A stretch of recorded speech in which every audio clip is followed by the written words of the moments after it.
1-2 taqishdan oldin albatta bu videoni oxirigacha ko'ring. Agar bu videoni ko'radigan bo'lsangiz, 1-2 taqish muddati ham qisqaradi, tishlar qatori tez joyiga tushadi. Men Murodov Ilyos Saimovich, lor sohasi bo'yicha 25 yillik stajga egaman. Hozir sizlarga mana shu o'zimning stajimdan kelib chiqib, sizlarga to'liq ma'lumot berib o'tishga harakat qilaman. Ya'ni tishlar qatori notiks bo'lganda bunda ko'pincha lor kasalliklari sabab bo'ladi. Birinchi o'rinda bolalarda adenoidlar vegetatsiyasi. Bu yillar natijasida yuz skeletining o'zgarishiga sabab bo'ladi. Masalan, bizlarda adenoidni yuz deydi yoki adenoidni lisso deb aytiladi. Bu ham tishlar qatori notiks bo'ladi. Siz stomatologga borasiz. Stomatolog sizga 1-2 taqmoqchi. Hop, taqdi ham deylik, lekin sizda adenoidlar bor. Bu tishlar qatorini tez joyiga tushmaydi. Chunki sizning burun bilan nafas olishingiz yaxshi emas. Bu tishlar qatorining joyiga tushishiga xalaqit qiladi. Ikkinchi muammo burun to'sag'ining qiyshiqligi. Burun to'sag'ining qiyshiqligi albatta o'ng va chap yuqori jag'ga birkatdi. O'sha yerda setura va mana shu seturada burun to'sag'i rivojlanadi.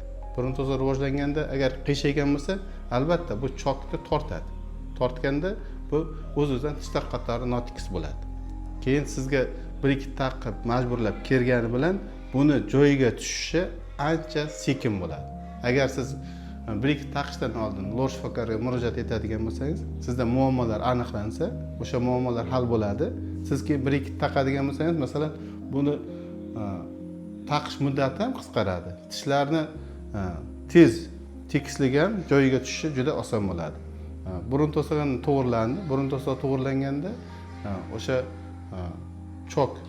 chok ham to'g'rilab uriladi. O'sha yerda masalan tortilib turgan narsa 1-2 tortganda tez joyiga tushadi. Vaholanki siz lor shifokoriga murojaat etmadingiz, burun to'sag'ingiz qiyshiq, lekin o'shani tortayotganda buni joyiga tushishi sekin bo'ladi.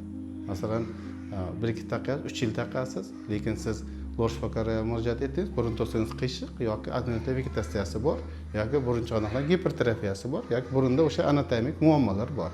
O'sha muammolarni hal qilganda sizda o'sha 1-2 taqish jarayoni juda ham qisqaradi va tishlari eng muhimi tishlar qatorining joyiga kelishi juda ham tekis, chiroyli chiqadi. O'shaning uchun birinchi o'rinda o'zingiz atrofingizda lor shifokoriga murojaat eting yoki bizni quyidagi raqamlarga telefon qilishingiz mumkin. Sizga to'liq ma'lumotlar beramiz.